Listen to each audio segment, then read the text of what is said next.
Yeah. Yeah. God, they're so stupid sometimes. I just really don't know how to put it, other than just seeing some of these mistakes, like you said, that we're going to be able to get into here, just getting in the way. And that's really what's disappointing, is because you did see a lot of things that you like, and you did see the team fight back, but ultimately they fell short. And there's some pretty simple, easy reasons to see why they fell short tonight. Yeah. Yeah. Apologize. I think I had my microphone set to the wrong thing, so Tre'Shon could hear me, but nobody else could, sadly. But that was a rousing monologue to open the show. You guys just missed it. That was the most brilliant monologue I've ever delivered. But yes, Tre'Shon also covers it well. Falcons end up end up seeing their season end in a valiant effort that's undone by small dumb mistakes, and this game just feels like a microcosm of their season in a lot of ways, and we're gonna get into it. So we're gonna dive into that, but I know we're gonna get hardcore into it, so I'm gonna do the ad read before I forget this time.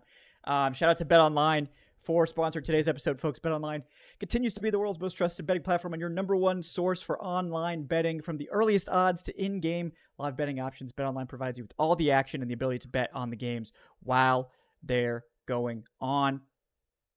And, this game, if you had, I think technically, unfortunately, the Falcons did not cover because of that overtime touchdown, but it looked like they were going to cover for a long time. So, tough game there. But no matter what you want to bet on, guys, BetOnline's got the largest selection of odds on everything from football, college football, NBA, college basketball, NHL, UFC. You can think of it, they probably take odds on it. So what are you waiting for, folks? Head to betonline.ag today, and don't forget to use our promo code when you sign up. It's BELIEVE, BLEAV, for your welcome bonus on your first deposit. BetOnline, the game starts here. All right, so now I say the season's over. It's like 95% over. There is technically a chance that the Bucks blow a game to the Saints, who are playing maybe like the worst team in the NFL right now. So it doesn't seem particularly likely, but technically it is possible if the Falcons were to win next week and the Bucks were to lose, then the Falcons would still make the playoffs. But I think we can all agree that the chances of that happening are probably single digits. I believe the playoff simulators would have Atlanta with like a 10% chance to make it at this Yeah. point. So, Yeah. yeah, It's fair. seems about right. I Yeah. wouldn't trust the Saints. Um, yeah, and I think that's so I think we have to look at it in a couple of ways. So like this season is over. Um, and like ultimately the season was a failure. I don't think that there's any way around like that fact. Like this team was put together. We brought in Kirk Cousins. We were a quarterback away. This is the year to make the playoffs. It was all about the playoffs, playoffs. And then they had to make the pivot to Penix. You still had a shot at making the playoffs and you didn't do it. So it's like, I think that, the season is over. And then there's a whole separate season that started last week. And that's like the Penix era, the pennant. And so like we're viewing this in two separate ways. But like when we look at like overall what happened with 2024, this year's a failure. And I don't think like getting over the 7-win mark changes that, because it wasn't about getting over 7 wins. It was about finally like cashing in and being like, okay, for years we've heard from the GM that's still here and from the owner and whatever, this team is good enough to win. This team is good enough to win the NFC South and make the playoffs. 4 years in a row you failed, and like we just had to be honest with it. Like who cares that we got over 7 wins? Like the job did not get done. Yeah. Yeah. And that's the thing. And it's like this game had a lot on the line for this coaching staff. They brought in and spent a ridiculous amount of money to win now. They don't do that. They do win one more game than last year. But there's a lot of lingering questions because, Terry Fontenot was like the tale of two guys. And because I think the first real free agent blunder has been Kirk Cousins, and you do want to give him credit for Jesse Bates and a number of these guys. And, some of these picks like Arnold Bacchedi are looking a little bit better, but, it's basically like looking at Fontenot's free agency, which has been mostly good, versus his drafting, which has been pretty bad. So, it's sort of like, if you're not moving the needle with the combination of those two things, then that's a big problem. But the only thing saving his job is Penix, and it's like, should that really be saving his job? That's definitely an offseason question. But I think you look back, like this game, the downfall started obviously with D'Angelo Malone committing illegal contact on 3rd and 22. I have no idea why D'Angelo Malone is playing on 3rd and 22. I have no idea why he's grabbing a tight end on 3rd and 22, like in the short area of the field. You don't need to touch him. You shouldn't touch him. You're the QB spy. Why are you grabbing the tight end? That was a net, 25 yards of field position. Well, they didn't get all the field position back, but it wiped out what was a sure punt. The Commanders go on to run like a 15-minute drive after that, and basically suck the life out of the Falcons defense for the rest of the quarter on what should have been a sure punt. And that's the first domino to fall. We also have one bad clock management decision before the half, probably kept the Falcons from having a touchdown opportunity. Luckily, they do get some points. But to end the game, the Falcons are basically gifted a game-winning drive, right? The Commanders go 3 and out inexplicably, and the Falcons get the ball back with an opportunity to go down and kick a field goal to win. And not only that, like, they get the plays they need to get in range, and Raheem Morris just doesn't call timeout. Like, and his explanation is, I thought we could get to the line of scrimmage faster. That's not okay. You want your guys to run 30 yards downfield rather than take a timeout? You can get there faster than the speed of time. You can get there faster than Raheem.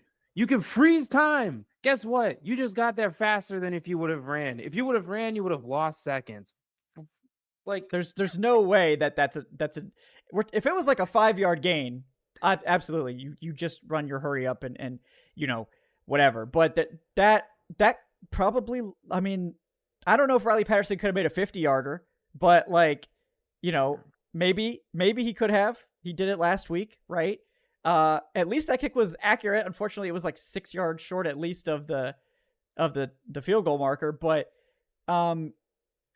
you can't have that. Like that.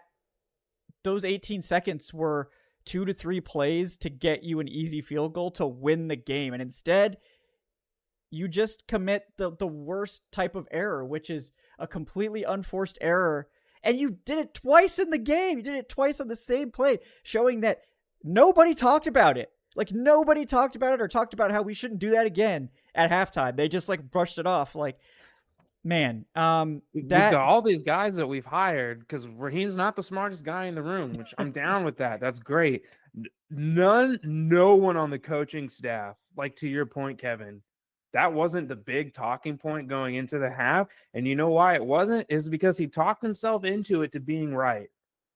Like, that's what's frustrating. Sure, you might feel like you've got the right people and everybody's like, it's a collaborative effort. But if you're immediately looking at that situation and your first thought is, I was right, no one's going to say anything to you. And nobody did. And we saw what happened. Yeah. And, I guess I hope that he's not lying. A part of me thinks he just forgot he had 2 timeouts. Like, he thought he only had 1. And in that case, obviously, you probably don't call that timeout because you've only got 1. You want to save it for the field goal attempt. I get it. But, like, you had 2. You got to know that you had 2. Like, I mean, do we need to get, like, you can hire me. You pay me, they need to, man. Pay me a passable salary, and I'll stand there next to Raheem Morris and yell every time I think he needs to call a timeout. Because apparently that's the one thing that Madden actually teaches you is how to call timeouts. I mean, any football game, it teaches you how to call timeouts. I don't know if it's like, I mean, he's had some time management issues this year. I don't think it's been this constant problem all season. It's certainly not been the best, but I mean, you have to wonder, like, is he distracted by all this defensive stuff he's now managing? I mean, because I kind of think that Raheem Morris has taken over the defense. I mean, I don't know about you, but I think that's entirely possible. Yeah.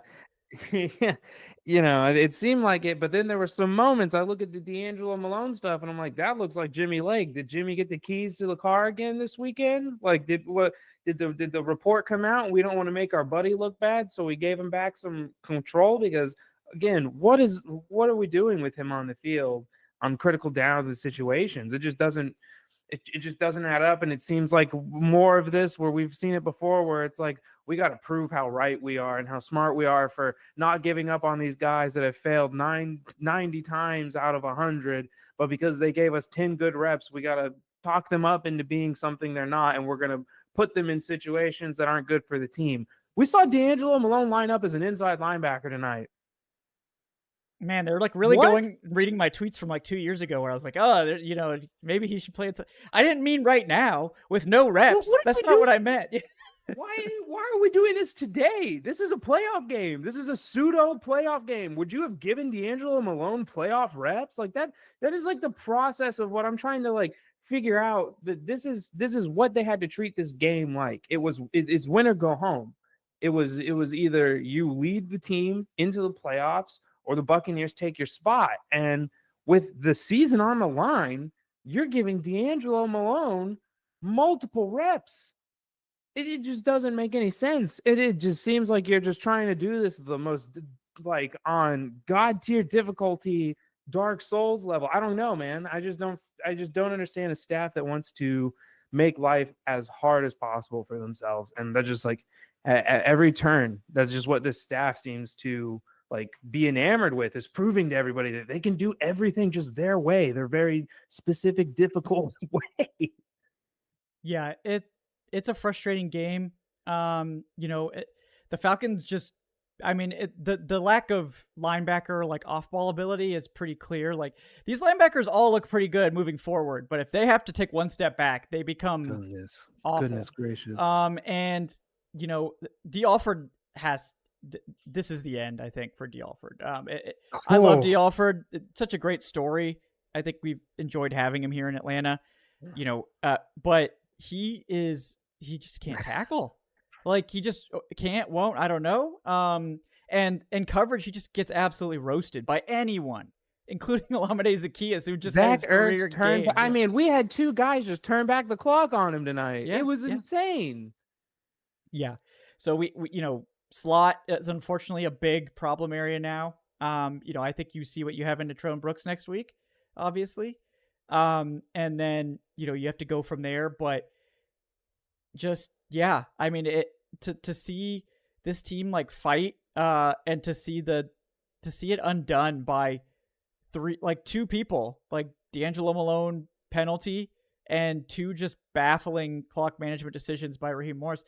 You know, it sucks. Like, I'm sure the whole team is hurting over this because, I mean, you have the opportunity to do what some people, I mean, nobody, like, what was it, 73% were picking Washington? You know, like, nobody really thought the Falcons had much of a chance at this one. You get up big, you blow it, and then you fight back, and then you blow it on a clock decision, like on a clock mistake. And it's just a story of this team, man. They're just not ready. Like, they're just not good enough. Like, they're just not there. And it's like, we haven't even talked about Drew Dahlman. Just how many snaps did he screw up tonight? I mean, I don't get it. Like, man, he's been much better snapping this year, but then you come out tonight and it's just like, I don't know if it's the new quarterback or what, but it was just, they weren't even like, it was just, the snaps were so high. Like, he's like shooting it over Bijan's head. It's like, what, like that. I don't understand how you're like, this is like a 4-year veteran center and you're airmailing your snaps. Like, and like, I get, you know, obviously people, why are you in Wildcat that, you know, whatever. Look, the last time they were in Wildcat, they scored a touchdown. I get it. I wish we had better short yardage package. I wish we were a better short yardage team. We're just not very good there. They're trying something different. Like, it worked. It went for a touchdown earlier. It's not my favorite play call, but like, we have to be able to snap the ball. We have to be able to throw our arms when we tackle. We have to be able to wrap up. And it's like, you see this team, and it's like you said, they just don't look ready. And they don't look ready. This coaching staff doesn't look ready, which I can live with that from these coordinators. Like, you know what? It is what it is. It was always going to be a tough stretch with them. But like, Raheem was supposed to be ready. That was the whole point of hiring Raheem, is that this time he's ready, so that when these other things, these environmental factors start happening, he's the CEO. He can step up. He knows he needs to call that timeout. He knows that he has to override the OC in that situation, call the timeout. He knows that Jimmy can't have D'Angelo Malone out there taking big time reps in a big time game. But he is just caving in. And it seems like that seems to be the reaction from like a lot of the staff and the players, is they just turn within themselves and then they just clam up, and it's like you're seeing the same old falconing again. You're seeing these decisions that just don't make any sense. You're seeing the silly plays, the sloppiness. Like it's just so frustrating to kind of see this team, reflect, I think, its head coach in such a visible way, because they look as unprepared and just like unaware as Raheem Morris did all night. Yeah. Yeah. It's, there's just, it just sucks when that's the one spot you were depending on. Like, you don't have to worry about growing pains for your head coach because you're getting a veteran head coach, and he's not delivering that. And it's just rare that you really have something that simple cost you a game, like that obvious, that you can point and say like, yeah, that was it. And I feel like we've been having those moments a lot with this team, because it just really it frustrates on so many levels, because I think the roster is good enough to make the playoffs. I think that's kind of clear. It's just like they just can't play clean football games. They just can't play clean football. They're not really capable of it. No matter what, someone, whether it's the coach or a player, is going to make a backbreaking mistake. Like, they just don't play clean football games. They just don't do it. Yeah.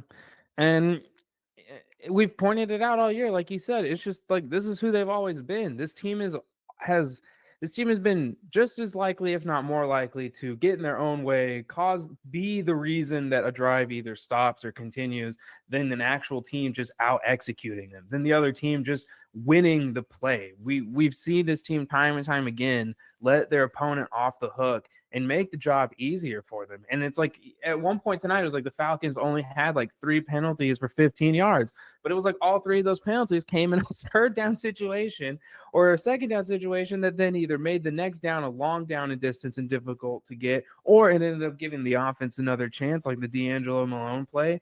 And they all happen at those critical times, and the team, it just snowballs from there. It's just the mistakes add up and they're just not able to overcome them. And again, you're a reflection of your coaching staff. And so that is going to be like, when you look at this group as a whole, like you said, this is a sloppy team who was susceptible to bad coaching multiple times throughout the year. What does that mean for 2025? I don't know. because this is supposed to be the long-term plan, and like that's what we said. Raheem Morris was supposed to have gotten these lumps out of the way. This is what he's been in the wings waiting for, is this second shot. And hey, if he's not even delivering on his end, then we have to have a legitimate conversation about, what is the actual potential and reality for this staff to grow. Like what are the odds or chances that they're really going to be able to step up and be what this team needs in year 2 and year 3? Because now it's about getting Penix set up for the future, and you don't want them to ruin this quarterback who is showing you legitimate progress. And he did show us that tonight, regardless of like the rocky start. Like, Penix gave you a chance to win. He tied up the game and everything, and overcame a lot of the deficiencies from his own staff. Yeah. No, I mean, like, on the topic of like who can we like realistically expect to improve, I do think like Zach Robinson is the one guy that you kind of hang your hat on and think that it's gonna probably get better there. But the other, the rest, I just don't know, right? I just don't know.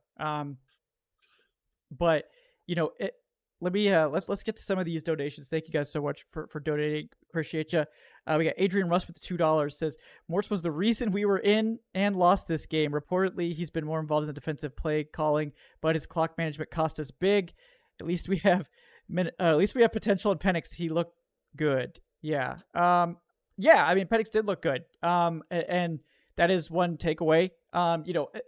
Obviously, when I say good, there's room for improvement there. That so many missed opportunities. And the interception again was just, I think Drake got caught up in stuff at the line of scrimmage, and it was a timing route, and he just threw it, and they they crushed that tiger out later in the game, which is nice. But that's going to happen sometimes. I don't really blame them for that. But just they're so close. I think, and again, it's like you really wish like we could have had Penix getting these reps before the must-win game.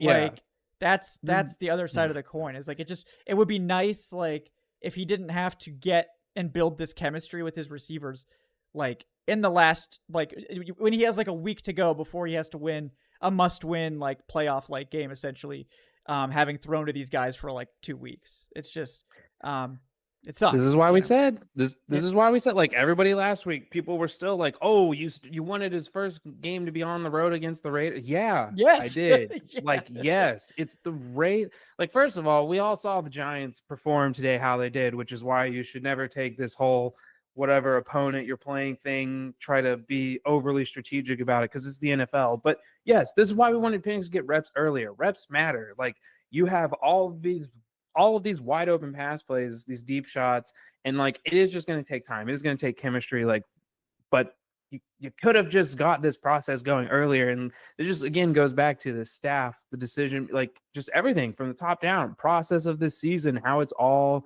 like been executed is terrible. They've done a really poor job at executing their plan for this year. Yeah, and the Kirk Cousins signing is the biggest example of that. Like. And Judon too, right? This team, I think, decided to take risks on 2 guys coming off big injuries, and just kind of swing blindly because that's what you have to do to get these deals done. Like a lot of times and like I also get the angle of if you don't sign Kirk Cousins, like it's probably not as easy to get Michael Penix, right? Like I don't know exactly what that looks like, but you're not just getting Michael Penix at 8 without any drama. Something would probably change there, but they could still have got Michael Penix, and now this Kirk Cousins contract is going to hamstring you next year for sure. So I mean, it's going to hurt big time. Yeah, it is. It's going to be tough. Hey, what's up, Adnan? What's up, Adnan? Hey guys, I won't lie. I was not planning on coming on this morning. Yeah, but something called me. Something pulled me in for tonight. The siren's call of the post-game show it's dangerous. It's tough, but it was that clutch Penix touchdown. Adnan had to get up for it. He just couldn't. Hey, I mean, man, what a roller coaster of emotions all night. Like the entire game, man. That was just emotionally draining, and just watching it was just emotionally draining. I can't imagine being a player playing that game. Yeah, no, I can't imagine watching. I can't imagine being on that sideline as the defense and watching those timeouts get managed like that twice. Can't imagine. Just I'm like, who? TJ Yates is seeing this as the quarterback's coach and just thinking like, yeah, I remember when I was a quarterback, I definitely would not have wanted a timeout here either. No, more time? No. Yeah, and I mean, it really is something, right? Like the defense went out and they got the stop that you desperately needed them to get. And I mean, I'm pretty sure most Falcons fans didn't really have hope even after that Penix touchdown. Because I mean, Washington was sort of slicing and dicing you all game. In fairness, Olamide Zaccheaus, old friend, he did sort of drop it on 3rd down. But the defense did their job. They forced the 3rd and long. They benefited from the drop. Okay, they forced Washington into an unforced error, so to speak, and they got you the ball back. And then to sort of watch as that clock ticks, like I was watching it at a taco mat tonight with it was a bunch of Falcons fans, and everyone collectively just started screaming, "Timeout! Take the timeout! Take the timeout!" Like all the like millions of Falcons fans around the world knew to take the timeout, but the one person who matters in that situation didn't. And then he like went on the press conference, and to make things worse, he sort of throws the team under the bus, saying, "Oh, well, I thought that they would get up to the line of scrimmage quicker." I mean, first of all, there were 32 seconds left after the catch was made. Like how, even if they get up to the line of scrimmage quicker, like you're still wasting precious time. And also takes fucking accountability, man. Like it was your mistake don't throw it on your rookie quarterback and on your offense, Yeah. trying to throw them under the bus about this. Like, own it. That's the very least you can do, because yeah, that's a decision which I don't think I'm exaggerating when I say that it probably cost the Falcons their season and a division title. Yeah. Yeah, we said that earlier. I'm just kind of like, we talked about it. Raheem has said, I'm not the smartest guy in the room. I've got these guys, I've got these coaches around me, blah, blah, blah. But if that's legitimately his first response, I'm like, that just tells me that you're not open to hearing anything. You'd like, oh, we did everything right. We thought we handled it the right way, but it's just like this repeated, you're just seeing the same mistakes getting made over and over again. And it's just kind of like nobody feels like they can speak up in that room. And he made the Because mistake we twice. see this. Like, it happened in the first half. I'm pretty sure you guys got to it already. I haven't Yeah. seen anything on the show yet. I just got home. But I mean, yeah, the first half, it felt like they were sort of just cowardly playing for a field goal. And they took all 3 timeouts and just put it in the back pocket at the end of the first half. Like, I get it. Maybe you don't go all the way downfield and score a touchdown, but you're in field goal range and you just refuse to take any of the timeouts. You're sort of just conceding the 4 points before you even have a chance to do it. And then for it to happen again at the end of the game, like, that's, I don't think inexcusable is a strong enough word. Like, I don't even think egregious is a strong enough word. Like, that was a crime against, football humanity, like, at the end of that fourth quarter. And yeah, I mean, Riley Patterson, look, I get it. People are, some people are going to point the finger at Riley Patterson. You knew what he was coming into this game. He's never made a kick longer than 52 yards. It had the accuracy. I thought it was good at first. I Yeah, screamed. that I was a was like, we crusher. got it. Yeah. And then, like, it just came up short. But yeah, realistically, that kick is probably from 48 yards if you do take the timeout and you do have an extra 20 seconds. And then that timeout, you didn't even take it. Like, the last timeout, you just kept in your back pocket again. So it's not like you gained anything by just letting that clock run.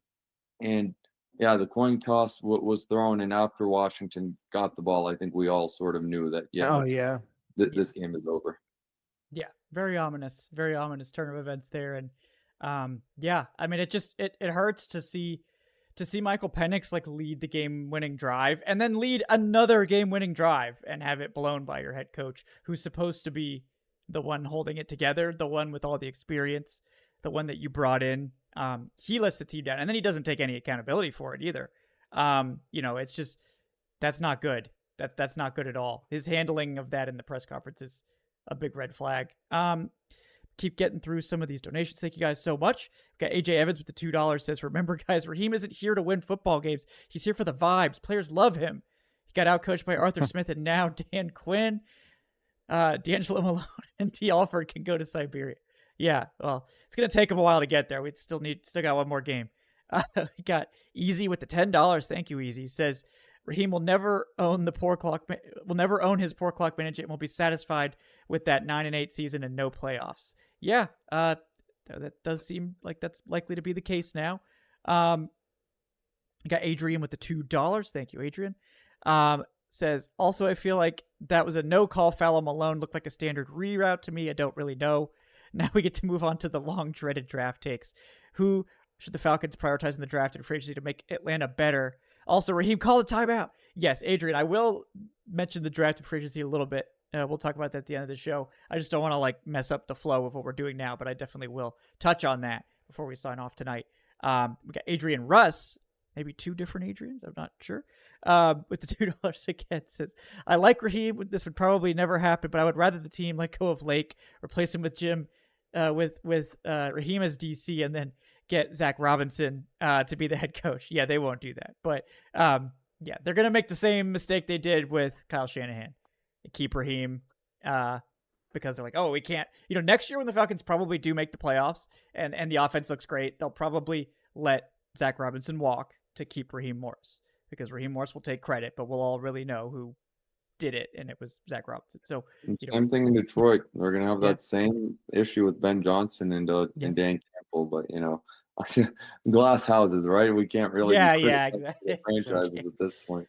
Yeah, but Yeah, I Yeah. mean, I do want to just like let's talk about Penix for a second because it was a controversial game. I would say like there were some very frustrating moments where we saw some really close near misses that could have turned the tide of the game, but also some really spectacular throws. I mean, the touchdown to Kyle Pitts to tie the game.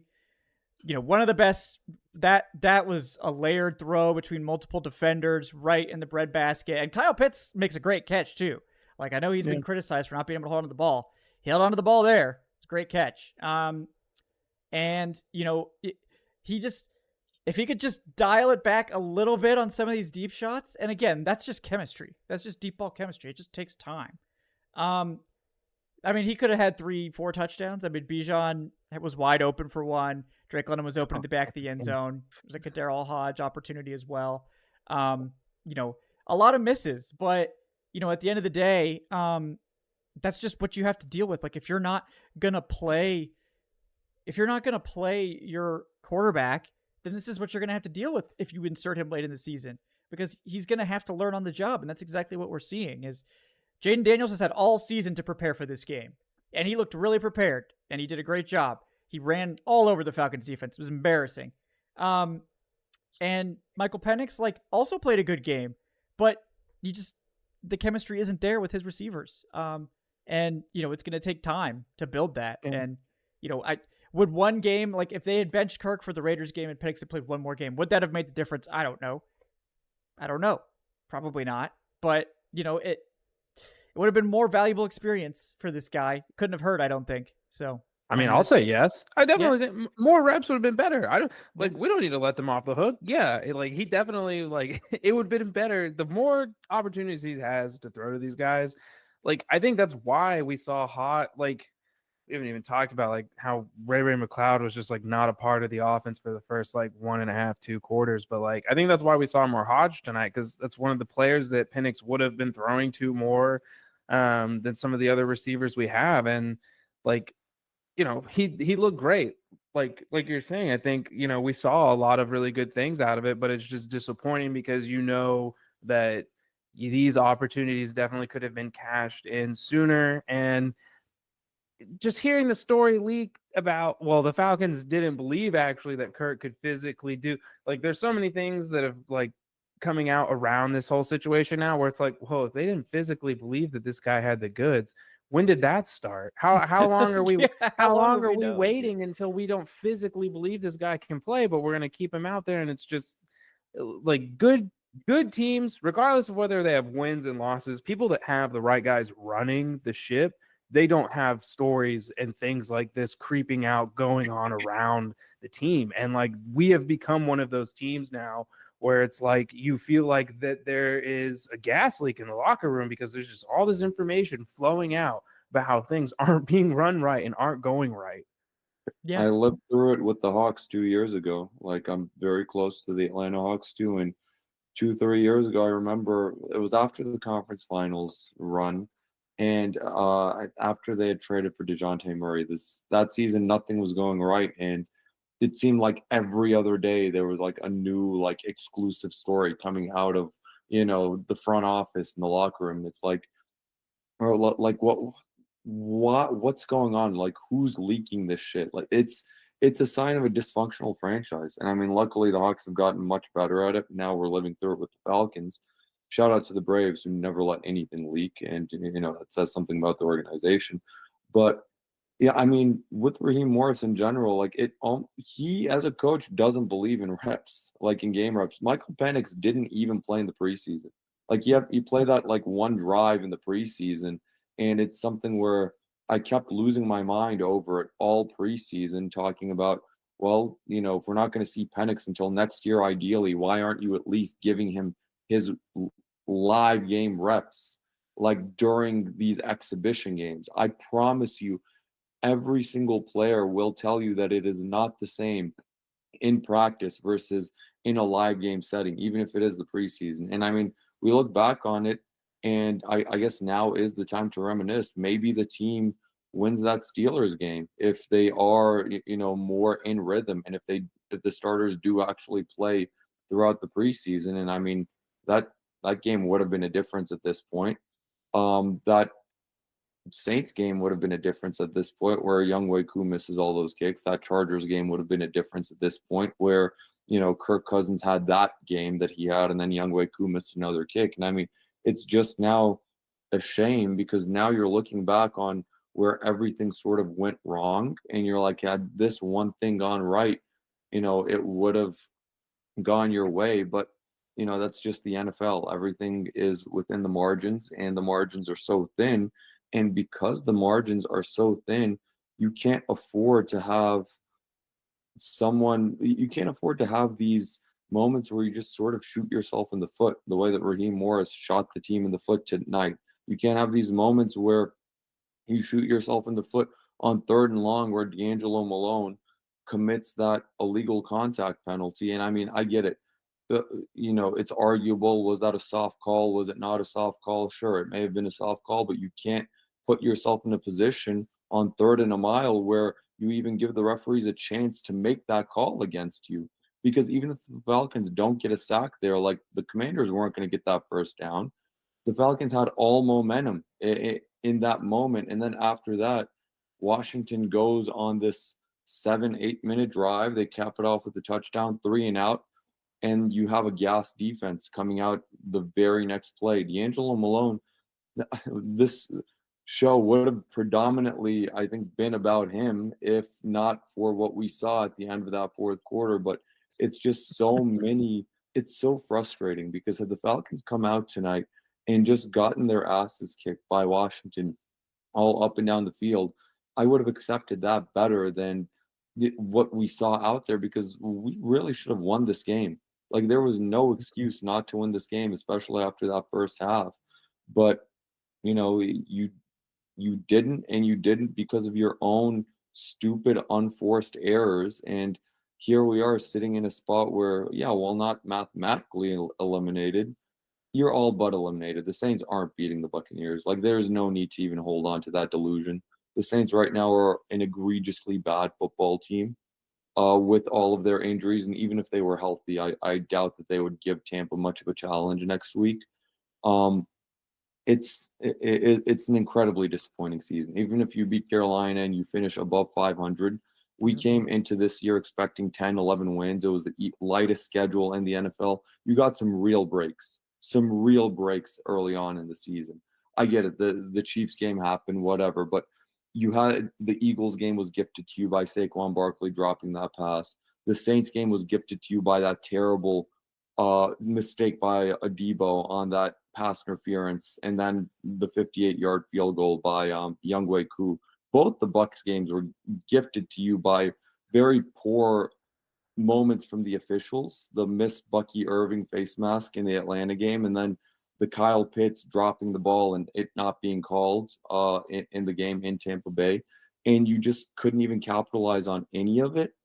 And the reason for that is just sort of, you just have to look at the sidelines at this point. I think it was a very poor year overall for Raheem Morris. It was a very poor year for this team. And, I'm very scared that we're going to go into next year with every single thing intact, from the front office to the coaching staff and everything in between, because Arthur Blank has sort of just proven his inability to make the difficult decisions sometimes. And, and unfortunately we're very close. I mean, we're already in off-season mode at this point. I feel like the season ended tonight. Yeah, fair enough. I mean, that's definitely how I feel about it too. But we got Corey Carr saying that hold on McGarry was bullshit. Yeah, that was. It was. Hold. Yeah, I mean, the refing tonight was so. It was bad. They were all over the place on product. Holding. Yeah, they were all over the place on that. And like they were missing a lot of holds on Washington, and then calling some questionable ones, and then like, I mean, it was not great. That's for sure. No, but yeah, and I think it's disappointing too, is because I think there have been a lot of good moments this year, and I think like what's disappointing is I think this team is definitely getting held back by coaching, and I think like to Adnan's point, that's like what worries me more than anything is like I think there was a lot of good this year. Like we saw Drake London finally get to 1,000 yards tonight. We're gonna see Mooney likely get there next week. Bijan is like everything that we believed like he could be as advertised. Like he's the third best running back in the league right now behind Saquon and Henry. And like we have the best pass rush we've had since 1997. We've never like since 97, this is the first time we've had at least three sacks in 5 straight games. And you've got all this going for you and you still can't win games consistently or just look like a normal football team.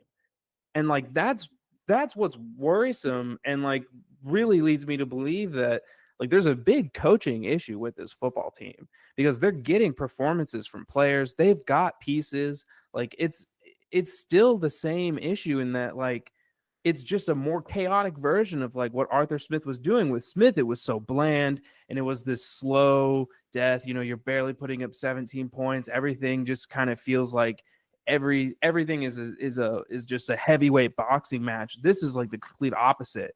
And it's like you're just either getting knocked out in round 1 or you're throwing the knockout yourself in round 2. And there's just no direction for this football team right now. They look just out of sorts and like, hey, you know, we just hope that we can get this win. Like when you watch them play, it just looks like they're like, hey, you know, we're just gonna put it, you know, we ran through some plays this week, you know, we ran through some plays this week, we're gonna go out there and give it a good shot. And you just get these half-baked results. And I don't know, man, Raheem just doesn't really, it just feels like he doesn't get it. I don't know how to describe it. It just kind of feels like like to him, it's like, I get it. He's trying to be the cool whatever. Like you're the CEO guy. Like you run at a different pace, a different speed. I get it. It just isn't. It's just not translating. It's kind of just running very thin. We've all seen this act before. We saw a better version of it. The better version was across the sidelines tonight. Yep. And it's like, look, man, I know what this is like. We had the best version of this. And at this point, it just kind of feels like a knockoff. And like, I did not hire Raheem Morris thinking, oh yeah, we'll just get a DQ knockoff. Like this is going to be great. Like it's supposed to be a better version of who Morris is, but it's like just the worst version of himself. I mean, honestly, with Raheem Morris, look, to be honest, yes, when it was announced, I said to myself, yeah, we're absolutely giving him a chance. It's not fair to, you know, just come out of the gate saying this was terrible, this was a horrible hire. I don't think he was on any of our top 3, top 5 lists of preferences for head coaching candidates. And one thing I just didn't understand at all was the 5-year contract they gave to him, because who were you competing with for Raheem Morris's services? Like, who else was Raheem Morris going to be hired by this past offseason? There weren't even any reports of him getting second interviews with. I don't think he even got a second interview with any other team. And I mean, that was a Terry move right there. Terry's like, we're gonna get 5 years together, Raheem. 5 years, bro. Like they shouldn't. I have my own thoughts on Terry Fontenot, but I mean, like Raheem Morris, he sort of is what his record says he is. He's 29-46 as a head coach in his career, and I mean, say what you want. Sure, he was a young head coach with the Bucks, but I don't think anyone was really inspired by that move. I mean, there were some people where I saw some victory laps being run by folks in training camp talking about what a great head coach Raheem Morris is and what a great hire that is, because there were positive reports out of camp. There's never been a bad vibe year 1 of camp of any. There's never bad vibes out of training camp. If there's bad vibes out of training camp, then that's a huge red flag, right? The Bears, like. But I mean, like, the Falcons, I think, sort of did handicap themselves with this hire, and you're sort of stuck with him because there's no way Blank is going to fire him 1 year into the 5-year deal. And I feel like this is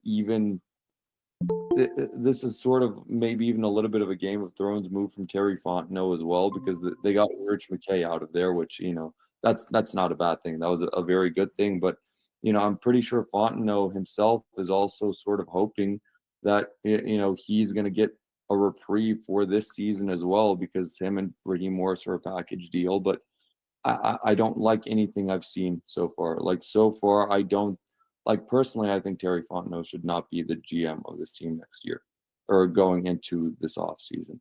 This has been 4 years, and I get it. Year 1, year 2, you're cleaning up the cap. You have constraints from the time of Dimitrov days, but this was supposed to be the year where everything came together. This was the year where you made the huge swing on Kirk Cousins. You had all the cap space these past 2 off seasons, and it's been nothing but failures these past 2 off seasons, and you can't really just scapegoat Arthur Smith for all of it. Arthur Smith, got his walking papers. I think at this point you need an overhaul in the front office. Yeah, that's very much could be the case. And welcome, Jordan Watkins. Appreciate you stopping in. Been a minute, Jordan. How you doing? If you had to guess, how do you think I'm doing? But no, Not overall, great. it's Not good to be great. back. Good to see everybody. Adnan, hope you're doing well. Kevin, hope you're doing well. I'm doing well. Jordan, I will say one thing, one silver lining. You're on the West Coast, right? No, I'm actually back home right now. I'm back in Atlanta. No. Right Not a silver lining. Not a Not I a- was gonna say, yeah. At least it's 9:30 where you are. At least it's not past midnight. Usually. Usually Yeah, it would usually. be. Yeah. Mhm. But I mean, oh my goodness, this is just. I'm sure y'all hit on a lot of things. But this is just you talk about finding different ways to lose a game. This was it. And I'm assuming, I just hopped in, but y'all were talking about Terry, right? And just like, his future, Yeah. what is he supposed to be here with Atlanta? And, look, I just feel like you kind of just with that overall, I would say, before I say anything about the game, you put yourself in a unique situation when you have, whether it's I think in 3 different tiers, right? GM, head coach, and quarterback. If you don't start fresh with all of them, you put yourself in a very interesting, unique situation. And obviously, the Falcons decided to kind of muddle, right? Like who's coming back, and then who's new. So, I don't know what that situation is going to be. And look, I mean, obviously, there are a lot of misses that we can talk about with Terry, right? I don't put those on him tonight. There's one main person that I put, at the forefront of all this tonight, and obviously since it's year 1 for him, he's not going anywhere. So that's it's a tough call to say. Like again, I think like we talked about a lot of the draft misses that Terry's had. We've seen like, oh my goodness, I wish this person is his year to step up. It's this person's year to step up. They don't do it, which of course that goes back to the GM. I know we've seen a lot of free agent acquisitions that have worked out, but yeah, I think, if you're the Falcons, because you decided to kind of tier and level up, who comes in with whom, you're in a tough spot right now. Yeah. I think that goes back to the owner as well, because I think it goes back to, I think Arthur Blank has proven time and time again that he's just very bad at sort of ripping off the Band-Aid with some, I mean, we saw with Dan Quinn and Thomas Dimitroff, he waited too long to fire them. And I mean, we were screaming it back in 2018, was it? Well, I started screaming it in 2018 that we needed, that. But, even after 2019, letting them come back for the 2020 season, letting them have that off season, that set the franchise back a couple of years. We saw it with Rich McKay. Rich McKay was a failure as a general manager in Atlanta. And instead of firing him, Arthur Blank promoted him to, the president of team ops. And that's given the team its own sort of, God knows how far that's set this team out over the past decade and a half. Like you can't even quantify it at this point. And I mean, I'm sort of thinking like, yeah, Jordan's right. When Arthur Smith was given his, walking papers, I mean, Terry Fontenot probably should have as well. They came in as a package deal, and like you can't just fully blame Arthur Smith for the failures over those 3 seasons. Like they were working in tandem, and yeah, you're in a really rough spot, and that really rough spot goes back to the owner at this point. And yeah, it's no matter what you do, it feels like it'll be the wrong move at this point. Yeah. It's rough. It's a rough end. Like it's just such a, like, I wanted to, we'll talk about here. Let me, real quick, let me get to these donations because I don't want to forget before we, keep going here. But we got Ian McCluskey with the 5. Thank you, Ian. Says abandoning the run game like they did was also a mistake. Yeah, agree there for sure. They were carving them up and they just didn't. I mean, eventually they got in a position where it was like, oh crap. Well, now we got to throw. But before that, I mean, yeah, I honestly blame I blame D'Angelo Malone for that more than anything because they had to basically they got one drive, they went 3 and out. I mean, unfortunately, but it's like, they should have had more opportunities to possess the ball and there would have been more running. Unfortunately, you don't get that. We got Adrian Russ with the 2. Thanks again, Adrian. Says, I'm a Falcons fan, but it's getting too depressing. Please help me push my NFL MVP agenda. Okay, I don't know what your agenda is, but he says, I think I have Lamar over Allen, but if we're going off real MVP, Joe Burrow deserves to be in the conversation too. Shouldn't have a bottom 5 defense. Bengals are contender. Yeah, I mean, honestly, I think you could make a case for any of those guys. I'm not really like, there's a lot of like hot takes. I think like you could make a case for any of them. I lean Lamar probably. I'm not making a case for Burrow, bro. Like, I get it. Like, given the precedent of the award, like someone who's not even going to make the playoffs. In that case, why didn't Matt Ryan win MVP in 2018? Yeah, like it was a damn near similar situation. Ryan had similar stats to his MVP 2016 season. I think it needs to be Lamar's to lose. Like, Lamar should be the clear front runner at this point. Yeah, I agree. Do you have a take on MVP, Jordan, at this point? I mean, yeah, look, I think that when you look at what Lamar's done, to Adnan's point, I think he's a front runner in my eyes. The only person that I would love to see get more recognition, and more just in terms of, I think, most people see as a 2-person race, right? In terms of Josh Allen or Lamar Jackson. I can't fault people because, I think we've all been triggered to think, hey, whoever the most deserving quarterback is the person that wins the award. I still think when you're someone that breaks history, you have to get more recognition for that award, right? And so, I mean, we've seen how good the Eagles have been even without Saquon. But the fact that he's going to be on the precipice, and honestly, I know people saying, hey, he should play next week. He's only 100 yards away. I think with how the game was going today, he could have broken that record in that fourth quarter if they wanted to play him. Yeah. Right. So then, because I know you have your old heads of, well, Dickerson only took 16 games or however many it was. He could have broken the same amount of games. So also, I just want to make the counterpoint. If we're going by that, then the real rush king is OJ Simpson. That's fair. OJ did it in 14 over 2,000 yards, and he still has the record for most, yards per game for a season.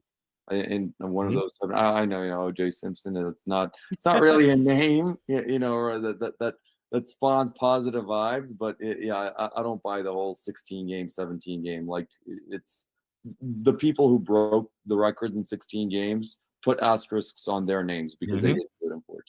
Right, continue. And for the record, I don't disagree with you, right? I'm just saying, like, I know there's some people out there that's what they try to put against him, right? If he does break it in 17 versus 16. But yeah, I think overall, it's still like you look at what Lamar did last year, what you gave him the MVP for. How do you not give it to him this year? He's only had a even better season in a much tougher. And I know people look at the wins losses. His conference is his division, 10 times better than what Josh Allen's division is, right? So the fact that the Ravens are where they are, and I think it's Lamar.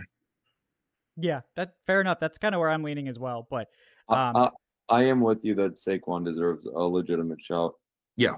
And I think one thing hurting him is his quarterback, just because there have been at least 9 touchdowns taken from him with the tush push. Yes. A lot of those first and goals. And I think if Saquon did have 22 touchdowns, 23 touchdowns at this point, then it would be a much more legitimate conversation. And it's a shame for him that it's not, because someone who owns Saquon in fantasy as well, like that, there's something that really just irks me about that fucking rugby play. Right. Yeah. No, it's an interesting conversation, though. I'm excited to see how that plays out. But we got back to bashing the Falcons, though. Yeah, back to bashing the Falcons. Here we go. Adrian Russ says Raheem has now stated in hindsight that he should have taken those timeouts earlier. So there's something. I think he said he thinks that maybe he could have. I don't think he really said it that clearly. But a quick question: have you ever felt so much rage from watching football that you want to break your TV and burn down the stadium? I've wanted to break my TV. I've never wanted to commit arson. So that you might want to tamp that down a little bit. That hasn't happened, but yeah, TV definitely yes. Don't recommend committing arson. That's probably a slippery slope. But we got Corey Carter with the 2. Says Raheem's time management is equivalent to trying to land a plane as you're running out of fuel. Yeah, that's a pretty good analogy, actually. I like that. Very good analogy. Yeah. We got Latimer 94. I think this one's for you, Adnan, with the $2. Says, thank God the Hawks are good this year, right? Thank God. 3 games above 500. We're no longer mid, guys. We're no longer mid. We just beat the Raptors. 4-game winning streak. There you Hey, go. man. When the Hawks won tonight, I was like, man, Falcons are in trouble. Because they never win it the same day. I was like, we did not sacrifice the Hawks the way we should have tonight. Yeah, yep. But we got I'm curious, Jordan, because I think it was a controversial game for Mike Penix, but I what do you think about his game? I mean, I definitely came away like more encouraged than frustrated, but there's definitely a lot of throws on rewatch that are gonna frustrate the hell out of me, I'm sure. Oh yeah, there are going to be a lot of throws that you see that are the hair pullers, and then like, oh my goodness, you missed it. But at the same time, it's look, as much as we've all, myself included, have praised Michael Penix for the arm strength, ball location, all those things. Some of these easy misses, that's something that showed up in college too, right? So like, and all of a sudden you look, you're throwing this guy into the fire. I was one that said, hey, I wish we would have started against the Raiders. Maybe some of the nerves would have calmed down, but hey, that's neither here nor there now. My thing is, okay, you had the misses. What do you do to respond? Right? How many times did you see him? He missed Drake on the sideline, or even he missed Drake in the end zone right on that last drive where we got the touchdown to Kyle Pitts. He missed Drake in the end zone. What does he do the next throw? Fires one in there to Michael Penix. Like, you want to talk about someone that isn't afraid of the moment. Those are the type of things that I want to see from especially a rookie quarterback. Now the thing is, like, and I think this is just going to take time. And I know there's some Falcons fans tonight because obviously we lost. They won't want to hear me say this, but I think it's just the truth. I think there's certain times where Michael Penix has to trust his body again. Right? He's had 4 season-ending injuries. Right, when he was in college, whether it was at Indiana or at Washington. He had some lanes where it's like, all right, nothing's there. Oh, I'm an athlete. I can take off. I think there's still part of him where he's a little bit afraid to get hurt. And I understand it, right? I think it's just going to take time for him to trust his body and know, like, hey, look, you're not the same runner that you were in Indiana, right? Where he got hurt, I think, diving for a touchdown. I want to say it was Penn State. You're not that same kind of guy. You can go get the yards and slide down. That's one of the things, too, where, I want to see the maturation and growth from him. But in terms of his mindset, again, he missed one. I think it was on 3rd down, 4th down. He gets the out route to Drake over on the left sideline. And, of course, like I said, the touchdown to Kyle Pitts. But that's the big takeaway I have from him. In terms of the mindset that you want from a quarterback, we've got it. The talent that you want from a quarterback, we've got it. Now it's time to fine-tune some things, and I really do think he's going to fine-tune them. Yeah. It feels like much more hopeful because of what we've seen from Penix, which is legitimate hope at quarterback, as opposed to Kirk Cousins, which just felt like we were getting slowly suffocated. I don't know when you were calling for it. I was hoping they would bench him prior to the Raiders game, and we could get Penix another game before this critical Commanders game under his belt. Maybe that would have made a difference. I don't know. But it's frustrating. And offensively, like, this team clearly has the talent to be great. They Drew Dahlman airmailed several snaps. You can't have that. You get the clock errors. You have D'Angelo Malone, most painful penalty of the season. It just don't get me started on that. This game kind of perfectly sums up these Falcons. It's like I think they do have the talent to be a playoff team.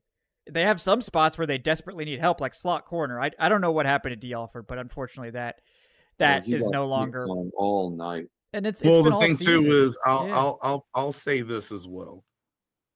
There are certain times too where he just didn't have help. Yeah. How many times did you see he lined up with outside leverage and they run a slant to the inside? Yeah. When you have a scheme, corner that's struggling, you got to find a way to help him out, and we didn't do that. Yeah. Now, there's no excuse for, I think it was a 3rd down to I forget who it was. Rodriguez, I want to say. Yeah, and it was a running back. Jesse Bates has him wrapped up by the legs. And he just does a shoulder. I can't defend that. Wrap him up, run your feet. The same thing that we've been taught since like 7-year-old Pee Wee League. Yeah. And that you stop him there. I mean, NBC,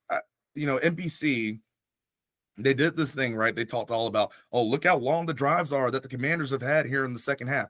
How many times have the Falcons aided them having those long drives? Yeah. Right. Talk about Malone. I'm talking about this third down. Like, there's so many times where we aided them to let that happen. And so my thing is, look, in the times where, hey, D. Alford, you got to make a play. You got to make a play. You didn't. But I think there are also other times where just because of how we aligned of what we called on defense, we did him no favors. Yeah. Also, No. that was a fourth down. Like if they Yeah, that's get the right. stop, Yeah. Washington scored a touchdown on that drive, I think. Yeah, and it's, I at this point it's like the slot corner has to be one of your best tacklers. It's so critical to the defense they want to run. And in the NFL, like teams, if you have a bad slot corner, they will just aggressively go after that player. And that's just been the case with Alford this year. And it hurts me because like I think he was a guy that we were really hoping for. Last year I thought had a good season, just hasn't carried over to this year, and the tackling in particular has been the biggest problem. And we need a good tackler there, and that's why it's like I now the Falcons are going to have to be forced to consider like a safety or like a Jahdae Barron type player instead of defensive line, because that's how big of a problem that is. Like I think it's pretty clear that like that slot corner spot's a bigger weakness than edge right now, given the seasons we've gotten from Ebiketie and some guys. I mean, the defensive line like was just dominating up front, and it just doesn't matter because Jaden Daniels is a literal cheat code. So that's, against a pocket passer, they would have demolished the quarterback. They still had 5 sacks.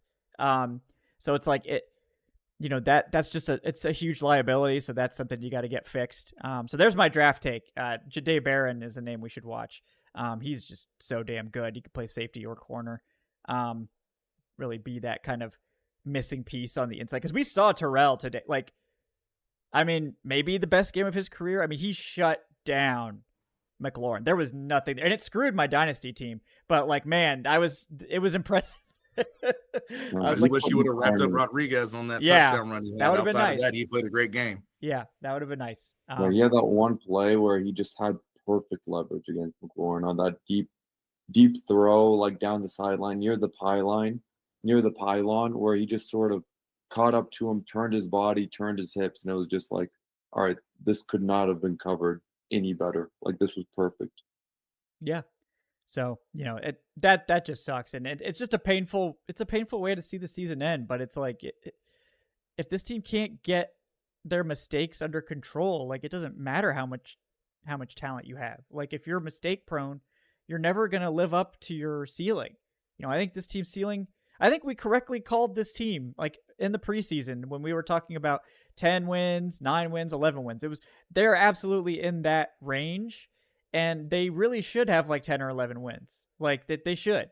They're not going to because of these mistakes, but it's like you don't expect to get this type of stuff from a veteran coach like Raheem Morris. And it just starts to recall how this team started to look towards the end of his interim tenure. Like, again, he started hot here in Atlanta when he took over from Quinn, and that team just fell apart, and it was mistakes and just all kinds of stuff, and it just brutal. It's just such a frustrating way to see this season end. And I don't think any of us had like grandiose playoff aspirations. I think we were hoping maybe you could get an upset in the first round, depending on who you play. They were probably going to have to, just get in, just give us something. And they can't even do that. They can't even do that. It's a postseason game. We haven't had one in 7 years. Like, was I expecting them to beat the Lions or the Vikings in the first round? No. I mean, I have been talking a lot of shit about the Vikings, but fair is fair. They won 14 games. But yeah, just get there. Just get there, make it. Don't embarrass yourselves on the national stage. I would have been satisfied, but instead, I mean, you had the worst division in football. You had, a light record or a light schedule coming into the season, and you couldn't even make it in that case. And now Tampa Bay, you've given them their 4th straight division title. Like, they own this division. They are the kings of the South, and much respect to them, because like I said, I feel like the Falcons really got away with both games thanks to some refereeing errors, and the Buccaneers sort of just fought through it, and they will come out on top in the South because the Falcons couldn't get out of their own way toward the end of the season. And I mean, it's a shame because, man, the Cowboys really gave you a chance.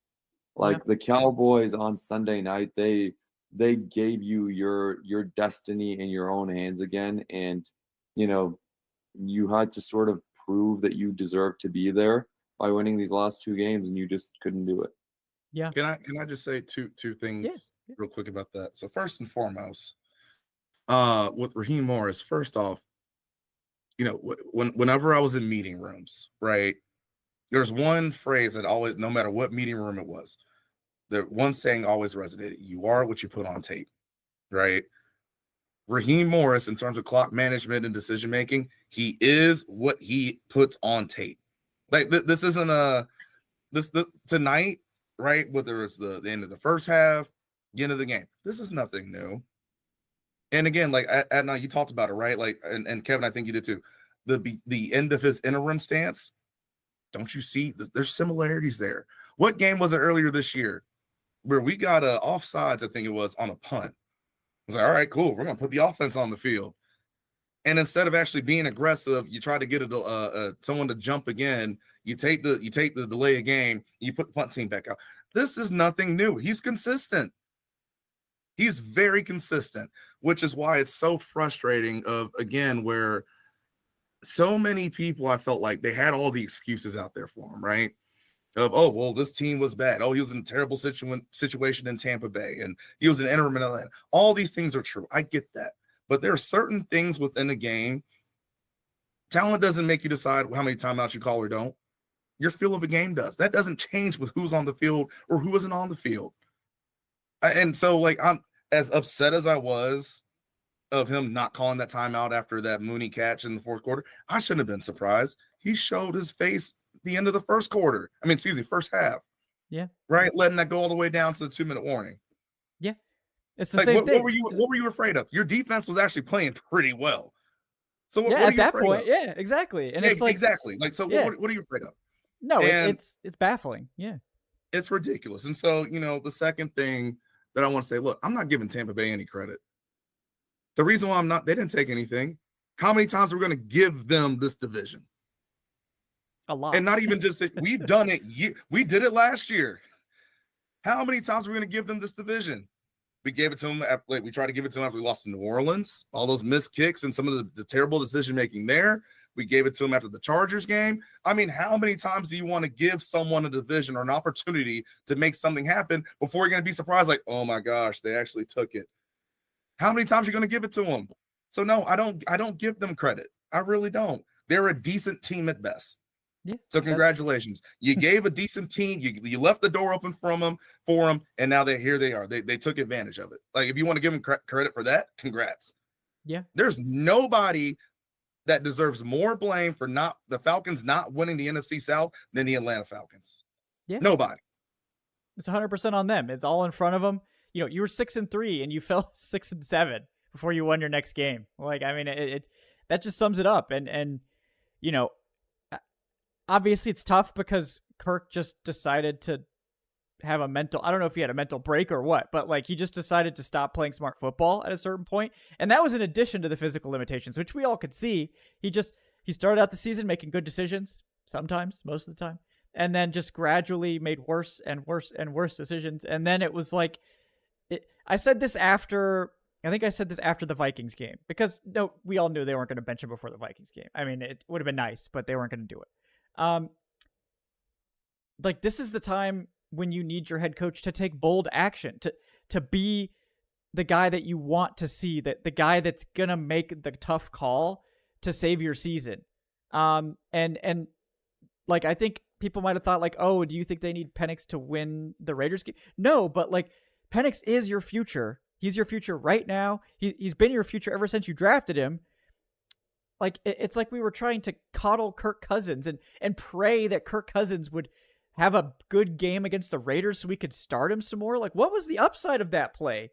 It's so bad. Like, the decision-making behind that was bad. Kirk Cousins came out and looked awful. But even if he had looked good, would you have really wanted to keep playing Kirk Cousins? I mean, it's so obvious that this offense was completely hamstrung by Kirk Cousins and his inability to execute even staple concepts in an offense. Like, he couldn't move. The man could not move.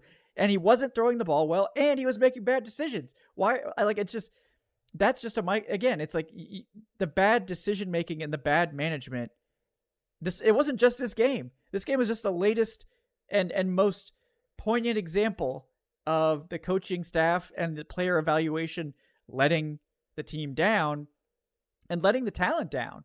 And, I do think that this offense is more than talented enough to be scoring 30 plus a game. And, you just wonder, like, if Penix had been given a proper opportunity to play in the preseason, if he'd been given the opportunity to start earlier, are they a little bit sharper in this game? Are they just a little, because all they would have needed was just one more pass, one more thing to go right. One of those one of those TDs that was overthrown to be caught. And this is a different ball game. And, they don't do it. Like, and I think it just goes back. Like, the management is bad. Like, the coaching staff is bad. The players aren't too bad. I think the players are doing their damnedest. And, there's definitely places they got to upgrade. But, like, the coaching is letting this team down. And that's the most crushing thing of all, is that when you finally do get a quarterback in here, and I think we do have a quarterback, which is great. Now we have to worry about him being held back by a head coach that just hasn't shown any growth at all from his stint as the Falcons interim head coach. And that was 4 years ago. Like, I mean, I don't know. I mean, Arthur Blank's not beating, I'm just going to hire my friend's allegations. I mean, I'm just saying, like, he's not beating those allegations. I mean, like, was Raheem really the best choice? Like, really? I mean, I'm not calling for Bill Belichick or anything, but, like, could you not have taken a serious swing at Ben Johnson? I mean, like, it was also like Raheem. I mentioned it now. Career record 29-46 as a head coach. I don't get where 5 years comes from. Like, you were not competing with anyone for Raheem Morris's services. Like, I get it. Like, Ben Johnson, like, everyone wants him. He's the hot name. He's the hot commodity. He'll get that 5-year deal, 6-year deal, whatever. But I mean, did you really have to sign him for 5 years? But that was just a baffling number for me. I mean, that's a pretty standard head coach contract. That's pretty standard, I think. So, I mean, I agree. It like doesn't seem necessary, but yeah. Sure, but why? Like, why do you have to do it when what gain do you get from giving him that long of a contract? But you show confidence, and I don't think Arthur Blank cares if he has to eat, another year of a contract. You don't typically sign guys to 4-year contracts, I guess. So, yeah. I mean, we'll see, but yeah, I don't think it was a great move to make that move, and I mean, I think it sort of cost the Falcons their season, a season that was very, very, winnable this year given all of the circumstances, even despite Kirk Cousins' play. Like, it was right there for you. Yeah. The Falcons should have won this. Should have put themselves in position to win this division. Like, their biggest mistake was having to win this game. This was a tough game. We knew from like week 8 on that this was probably the toughest game left on the schedule or close to it. It's not a good matchup for them. It's a tough opponent. You got to go on the road. And this team just doesn't beat Washington. They haven't beat them in years. Yeah, this is the 4th straight loss to Washington. Yes. So it's like, you got to find a way to not need to beat Washington on the road in week 17 to save your season. And of course they get there. And like, they made the, to some extent they made the plays they needed to make, but they just can't overcome. Like, you have to be really talented to overcome bad coaching. And I don't think there's any realistic way that this team becomes really talented next year, like talented enough to overcome this. The only hope we have is Zach Robinson just is able to evolve and get that next step. And, maybe we shift things to Zach Robinson going forward. But, I don't know. Because I don't really know what Jimmy Lake does here. I think this improvement is probably just Raheem Morris taking over the defense now that we know that that's a thing that's happened. So I don't really think he's giving you anything. And apparently Raheem Morris is too distracted with this defense to be able to manage the clock. So, I don't even know what to say. It's just a sad way to go. It's a sad way to go out. This team had all the opportunities in the world to win this game and make the playoffs. And they just do what they always do, which is they're just not not a disciplined football team. They don't play clean football, and that's going to cost you. Against good teams, you just can't get away with that stuff. You just can't. That's where we are. So a couple more donations. Thanks so much, guys. We do appreciate it. Ian McCluskey with the $5 says, how far do you think we trade back in the first round to add more picks since we don't have much? Totally depends on a number of factors that we don't have any clue about. But, I mean, I imagine mid-20s is what they're looking for, probably. That would probably put them in position to draft like a Jahdae Barron or something like that. Maybe one of these edge rushers if those guys fall.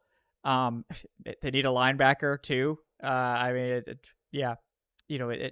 so probably mid-20s, which, hopefully that nets them, a day 2 pick. That would be what you're looking for, and that would go a long way. But yeah, that's kind of about where I see that.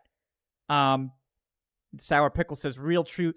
Jordan telling us some real truths here. Yeah, I agree. It's nice to have Jordan's takes added in here. I think it's very illuminating, and it's just you've been in the locker room, Jordan. I mean, so I mean, this type of stuff. I mean, I'm sure this is just crushing for the players when you feel like your coaches let you down. No, 100%. I mean, there would be times, I'm telling you, like if you're on the defense and you see the offense going into late game situation, all of a sudden when it comes to moments like that, everybody who's a defensive player, you become an offensive coordinator or you become a play caller, right? So it's like, all right, cool. Let's call timeout right here. And then like all of a sudden everyone has the hands up in there, like, what are we doing? What's going on, right? So yeah, it's frustrating. And again, it's like, obviously, just in general, too, when you look at the majority of that second half, again, defense was on the field too long. Now, again, there's a lot of reasons for that, right? When offense was on the field for most of the second half, they didn't get done when they needed to get done. But also, if you're the defense, you put yourself out there for too long, right? We talked about that a little bit earlier in the show. But, yeah, all of a sudden, like you have a lot of people that are on that sideline questioning, why didn't we use a timeout? Why did we do that? And especially when you look at Raheem's answer, right? Yeah, I thought we were going to get to the line sooner. Okay, dog, you had 16 seconds between when that play ended and when you snapped the ball. At what point did you realize, okay, we're not getting to the line of scrimmage and getting ready for this play to operate as fast as I thought we were going to? Or did that never cross your head? Right, like that, and those are the things where, again, I'm saying that someone has been on the sideline, those questions, they people ask within each other. They won't say it in the press. They won't put it out on social media. But while the game's going on, you start asking those questions like, what are we doing? Why is this going the way that it's going? Yeah. It's just, we got to have better. The expectation has to be higher. Like we can't afford those mistakes on top of everything else. It's just not acceptable. No. We should be expecting more from a veteran head coach. That's just inexcusable. I guess Sour Pickle says, Coach Raw taking Quinn's clock management issues. Yeah, that seems like it. And Sour also asks, is there actually any way to get Ben Johnson, though, please? No, there's not. They're not firing anyone. So, they're not firing anyone, guys. Like, I don't know what to tell you. They're not going to fire anyone. So don't expect it. It would be shocking if they fired anyone. They're not going to. We got George with one last donation with the $2. Thank you, George. Just bear in mind that we will be getting back our injury-plagued draft class next year, so there is a chance that we have some substantial growth. Yeah, I mean, I'm excited to see what Braylon Trice can add. I think he would have been a key contributor, and probably been able to let them not play Judon nearly as much. Judon has become passable, I would say, in the last since the bye, but the inability to change direction is just really holding him back. That kind of is the theme of the whole defense. A lot of great straight line speed, but the change of direction is lacking. Except for, I will say, Arnold Ebiketie, man. I've been holding out hope. It was feeling like we were getting to the end of the rope there with Ebiketie. Is he going to turn it on? But I think we have something at Ebiketie finally. At long last, he's proving himself, and I mean, he just had some tremendous reps again tonight too. Love to see that. So you hope obviously you can get Trice back. Rowe has barely had a chance to play, but he had a key play on a goal line situation, and unfortunately didn't end up mattering. But he did have that, like, you love that good play for sure. And I think the loss of DeMarco Helms, honestly, is maybe a bigger storyline, because I think you can tell they desperately wanted to use a safety as that like dime package guy. And maybe take D. Alford off the field in some of those situations, or be able to use a safety, like a third safety, more often. But Richie Grant is unplayable. They don't have any other options there. DeMarco Helms was the guy for that job, and he's not going to play a single snap. So I think that ended up hurting them more than we will see. But them being able to get him back next year should hopefully help the safety depth a lot. Because we know that Richie Grant's not coming back. So, we got George with the 2, says at least the Hawks will beat the Wizards. So that's one Atlanta team that can beat Washington. Although everyone beats the Wizards, so there's not really anything special. 1-2 against the Wizards this year. Yeah, They lost to the Wizards twice. The Wizards have 3 wins. 2 of them are against the Hawks. That's a real stat. That's a real stat. I believe it. Yeah, we got to monitor who's sitting courtside whenever we play the Wizards, because Jordan Poole might be seeing somebody over there whenever we play them. Hey, Sidney Thomas was courtside yesterday, and all the Hawks role players went off. Oh man, I certainly hope that the Hawks fare better against Washington than the Falcons have. We got one last donation. We got Corey Carter with the 2, says, "Say go Dogs, Adnan." Go Dogs! There you go. Another 3rd national title this year. Yeah, in the last few years. Could be. All right, guys. Well, any final takes, Jordan, that you want to get off tonight before we call it? We could probably go on about this forever, but just at a certain point, you just have to live with it. Yeah. First off, as always, shout out everyone in the chat. Nothing's changed. Still watching y'all. I know a lot of people are asking for call-in shows. I think that would be awesome. But I think one thing I want to say overall is, look, the league has to get an understanding and an idea down of what is and what isn't holding at the line of scrimmage, right? They call it one on Grady Jarrett. That was absolutely defensive holding. Have no problems with it. But you think on the right guard for Washington, right? They had this technique where, he's snatching down, and they called him for holding. From how I grew up and how I was taught the game, that's not holding, right? It's, look, if you want to, then and any D-line coach will tell you, you want to put yourself in the middle of an offensive lineman's chest, you deserve to get held. Like, you're asking to get held. But that technique in and of itself, like, that's taught. He's not doing that on his own. He's not doing it because he's panicking. That's taught. Someone's going to be right down your chest, snatch him down. Okay, so they have to get an understanding of if that is going to be holding or if it's not. Because I'm telling you, offensive linemen around the country, NFL, college, you name it, they're being taught that technique. Now, that being said, the reason why I want to bring it up, the one they called on Caleb McGarry was absolutely ridiculous. First off, whoever that rusher was, he slipped, which is why he's going down in the first place. So, yeah, of course, you're slipping, your head's down. He's going to put his hands on the top of your shoulder pads and take you down. That's not holding at all. I don't think any of those were holding. Now, even the worst problem is, like, I'm glad they took a touchdown away from the Commanders, right? That kind of gave us life in that game. The real problem is the Commanders weren't set on that play. That's what should have been the penalty that was called on it, but they didn't call it. So I really do think that, I mean, I know you can add it to the list of all the different things that the league has to look at, right? And I'm saying this as from a defensive lineman standpoint. They need to have an understanding of what is or what isn't holding, because with situations like that, that snatch pull check, snatch jerk technique, everyone's taught it. So they're going to do it. So either you're going to call it every time or you're not. Make up your mind. But yeah, look, at the end of the day, Falcons find a way to end the season on a positive note. Who knows what's going to happen in the Tampa New Orleans game? I mean, congratulations. You put it in the hands of somebody else once again. So you get what you deserve, whether they win, whether they lose. Beat Carolina. We'll celebrate having a winning record. Maybe we'll put up a banner, right? In the bench. Winning record for the first time. But yeah, just another inexcusable loss tonight, but that's the story of the season. Yeah, It'll be their 3rd winning record in the last 10 years. That's right. So that's also a real stat. It really tells you the state of the franchise at this point. Yeah, it's not been good. There's no way around that. But yeah. Anything else you want to add on before we sign off tonight? Well, season's over. Shout out to everyone who's stuck with us, all 500 of y'all, because it's 1:17 a.m. on the East Coast right now. But yeah, I mean, go out there. I guess one more home game, man. I'm sure the Benz is going to be deflated next week. Can you imagine how It's going to be popped it full. would have been? Yeah.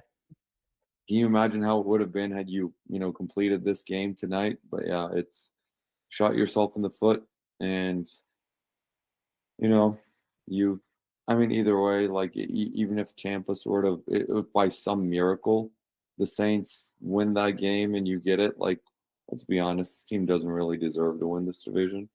I mean, I'm not complaining. I'll take it if it does happen. But 9-8, this season has been a disappointment overall, and I hate to say that, despite because it is a winning record. It is the first winning record in 7 years, but it feels empty. It feels very, very hollow right now. Yeah, it does. It does. It's a sad state of affairs, certainly. And we got Latimer 94 says, Jordan, I need you to get your gear ready and get out there next season. I think we might need some new D linemen. So, if I gotta play, it's a problem. Yeah, I'll take the contract. Don't get me wrong. Yeah. I'll take the contract. I'll show up. Might be a problem. Yeah. We'll hope for a good outcome there. Probably the best outcome is not relying on Jordan, but Jordan is ready if required. He has said that. So no. No. How's the coaching treating you though?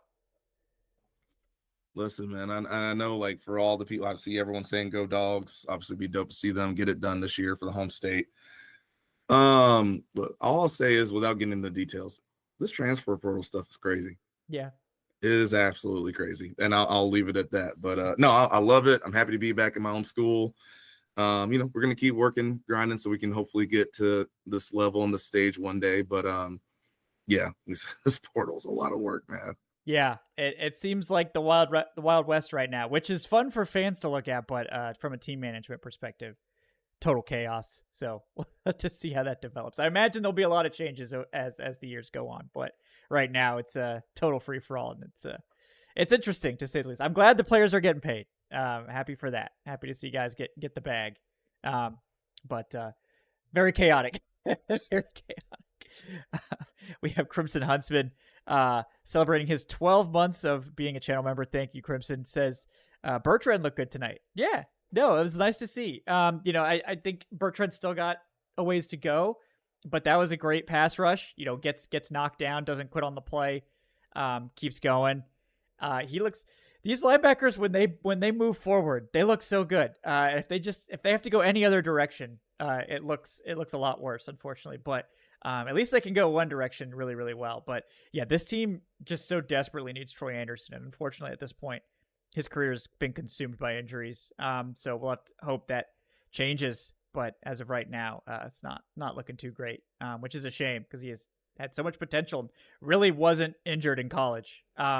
So it's just an unfortunate turn of events there. But guys, thank you so much for hanging out with us late on this Monday morning, as we unfortunately had to see this Falcons team more than likely see their season end in overtime. Sad state of affairs. Raheem Morris has to be better. It's just quite frankly, like, his answer in the press conference is unacceptable. Like, I think that is a huge red flag. Like, I doubt he meant it the way it came off, but it sounds like you're blaming your rookie quarterback for not being able to save like 16 seconds on the clock by running down the field. There's no explanation for that. There's no like silver lining to that comment. There's no reason behind it whatsoever. That's just deflecting blame. And when you see coaches start to do that, that is not good. Because a coach that's feeling comfortable and in control doesn't blame his players. Even if it's the player's fault, which a lot of times it is. Sometimes it is. they'll never do it. And the fact that we're seeing that now is very concerning. No doubt about that. But yeah, thanks, of course. Jordan Watkins, Big 75 fella on Twitter. Appreciate you stopping by, man. Good to see you. Also, of course, have with us Adnan Ikic. He's at Say Which Way. Those guys a follow. I'm Kevin Knight of Alcoholic Kevin. We had Tre'Shon with us earlier. Tre'Shon Diaz at Trey3Sean. Please like and subscribe if you haven't done so already. Really appreciate that. As one door closes, another opens. Draft season's right around the corner. Just got my Senior Bowl credentials, so I'm excited to do that. We'll be starting up the Senior Bowl fundraiser probably next week. But yeah, I think we're gonna have some great content coming out of that. It looks like it's gonna be a great class this year. Excited to see that. But yeah, appreciate everyone and the channel memberships. Crimson, thanks for the 12 months. We also got the Patreon. If you're more of a podcast enjoyer, it's patreon.com/falcoholic live. Thanks again to BetOnline for sponsoring today's episode. Thank you guys so much for hanging out with us. We will be here no matter how much the Falcons hurt us. We are contractually obligated to be here. And, we would be here for you guys anyway, even if we weren't obligated. But tough loss, close but no cigar. It's just kind of the story of the Falcons season. And outside of a miracle, that'll be the end of it. But all we could do is get back on the horse and hope that next year's better and that we have some sort of a good offseason here. So thanks again for watching us, guys. We'll see you next time on the Falcon.